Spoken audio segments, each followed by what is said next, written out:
गौतम बुद्ध अपने शिष्यों के साथ लगातार यात्रा पर रहते थे। उन्होंने नियम बनाया था कि मानसून के मौसम के दौरान उन 2.5 महीनों के लिए आप एक ही जगह पर रह सकते हैं। उन सन्यासियों और भिक्षुओं के लिए जो उनके साथ एक नियम था कि आपको 2 दिन से ज्यादा किसी भी जगह पर नहीं रहना चाहिए। आमतौर पर भिक्षुओं को कई घरों में आश्रय दिया जाता था, इसलिए उन्होंने ये नियम बनाया। 2 रात से ज्यादा आप एक घर में नहीं रह सकते, वरना उस परिवार पर काफी बोझ पड़ेगा। वो 10 लोगों को आश्रय दे रहे हैं, आप वहां 1 महीने के लिए मत रुकिए। सिर्फ 2 दिन, होना तो ये 1 दिन चाहिए था, लेकिन 2 दिन इसलिए क्योंकि आप इतना लंबा सफर तय करके आए हैं, थोड़ा आराम मिल जाए। लेकिन मानसून के मौसम के दौरान उन्होंने कहा आप 2 से 2.5 महीने तक आप एक ही जगह पर रह सकते हैं, क्योंकि मानसून के मौसम के दौरान जंगलों के रास्तों से होकर गुजरना खतरनाक होगा, कई लोगों की जान भी जा सकती है। तो ये एक ऐसा ही समय था। वो एक बड़े शहर में ठहरे और वो बहुत सारे घरों में रहने लगे। भिक्षु लोगों से भिक्षा मांगने के लिए बाहर निकले।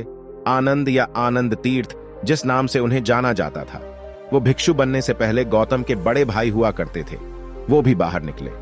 वहां शहर में एक वेश्या रहा करती थी, उसने आनंद को भिक्षा दी। उसने आनंद की तरफ देखा और सोचा, एक सुंदर जवान आदमी, लंबी कद काठी। उसने कहा, मैंने सुना है कि भिक्षु कई घरों में रहने की जगह ढूंढ रहे हैं, तुम मेरे यहां आकर क्यों नहीं रहते? आनंद ने कहा, मुझे कोई दिक्कत नहीं है, लेकिन मुझे बुद्ध से पूछना होगा कि मुझे कहां रहना चाहिए। तब उसने उसे ताना मारते हुए कहा, ओह, तुम अपने गुरु से पूछने वाले हो, जाकर पूछो, मैं भी देखूं कि वे क्या कहते हैं। तो आनंद अपनी दिन भर की भिक्षा लेकर वापस पहुंचे। गौतम बैठे थे, वो आए और उन्होंने भिक्षा उनके चरणों पर रख दी। आनंद की तरह सारे भिक्षु जहां भी जाए उन्हें भोजन और रहने की जगह का इंतजाम करना था। तो आनंद ने बुद्ध से पूछा, इस तरह ये महिला जो कि एक वेश्या थी मुझे न्योता दे रही है, क्या मैं वहां जा सकता हूं? गौतम ने कहा, अगर वो आपको इतने प्यार से आमंत्रित कर रही हैं तो आपको वहां जाकर रहना चाहिए। शहर के लोग जो वहां बैठे थे वे कहने लगे कि एक सन्यासी जाकर एक वेश्या के घर रहेगा, बहुत हो गया, ये आध्यात्मिक प्रक्रिया भ्रष्ट हो गई है। गौतम ने उन लोगों की तरफ देखा और कहा, आप इतने परेशान क्यों हो रहे हैं? वो महिला उन्हें न्योता दे रही हैं, इन्हें वहां रहने दीजिए, इसमें परेशानी क्या है? वो सभी खड़े होने लगे और उन्होंने वहां चिल्लाना शुरू कर दिया। बुद्ध ने कहा, रुकिए, मैं इस मार्ग पर हूं क्योंकि मुझे लगता है कि यह जीने का सबसे शक्तिशाली तरीका है। अब आप मुझसे कह रहे हैं कि उसके तरीके मेरे तरीकों से सबसे शक्तिशाली हैं। अगर यही सच है तो मैं भी उसके साथ शामिल हो जाता हूं। मैं यहां हूं क्योंकि मुझे लगता है कि यह जीना सबसे अनमोल और शक्तिशाली तरीका है। अगर आपको लगता है कि उसके तरीके मेरे तरीकों से बेहतर हैं, तो मुझे भी वहां जाकर शामिल हो जाना चाहिए, क्योंकि अगर आप सच्चे साधक हैं तो ऐसा ही होना चाहिए। अगर आपको कहीं सबसे ज्यादा ऊंची चीज मिलती है, आपको वहां जाना चाहिए। फिर वो लोग चिल्लाने लगे, कुछ लोग चले भी गए, फिर आनंद गए और उसके साथ रहने लगे। मानसून का समय था, बारिश की वजह से ठंड बढ़ जाती है।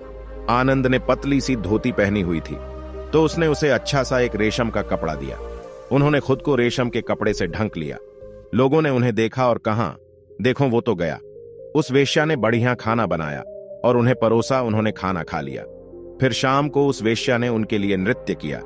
वो बैठे रहे बहुत ध्यान से देखते हुए, पूरी सतर्कता के साथ। फिर जब लोगों ने संगीत सुना तो लोगों ने कहा, अब तो खेल खत्म। चीजें ऐसी ही चलती रहीं।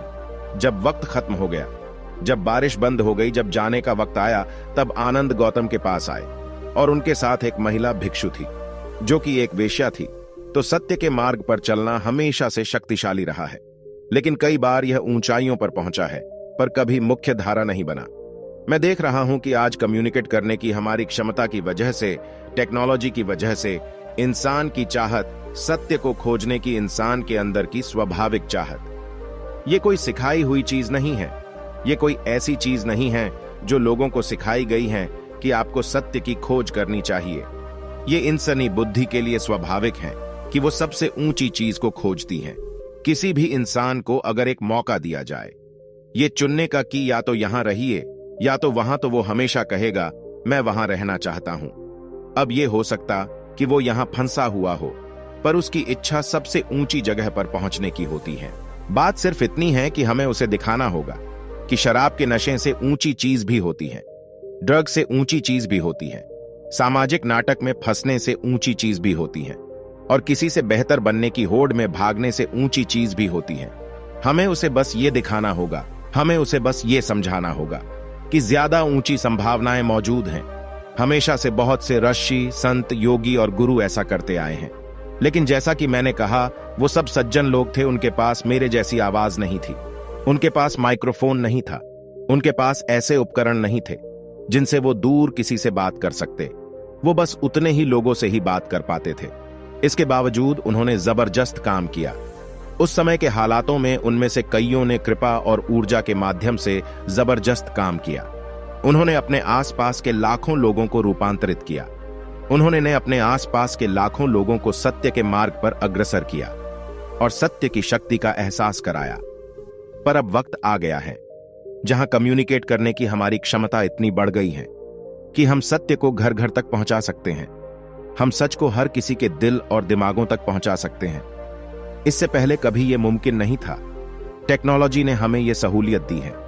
मुझे लगता है कि सत्य को मुख्य धारा बनाने का सबसे अच्छा समय है।